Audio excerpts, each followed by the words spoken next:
One final blast-off for the shuttle Atlantis. Slashed budgets at NASA are forcing a shutdown of U.S. manned spaceflight. The world's astronauts will now have to hitch a ride aboard Russian capsules to reach lower orbit. NASA's glory days in space may be over, but they're looking to private carriers in about 10 years' time to relaunch humans into space. The vision for commercial space transportation to low Earth orbit is a situation where we have multiple providers and multiple customers, not just NASA, but NASA, other countries, private citizens. In the future, NASA plans to fund 2 resupply missions a year to the International Space Station. It's a contract worth hundreds of millions of dollars, coveted by private enterprises like SpaceX.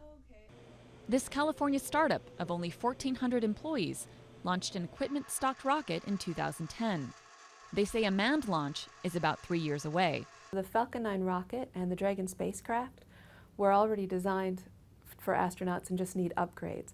Both of those vehicles have already flown, and that's not something that our competitors can say about their vehicles.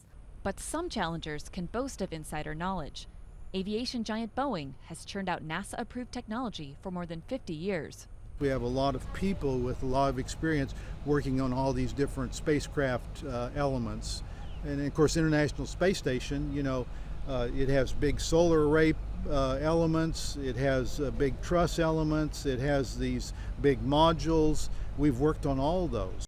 But for any American upstart to win the space race, they must beat the Russian price tag, now $51 million per astronaut per transport.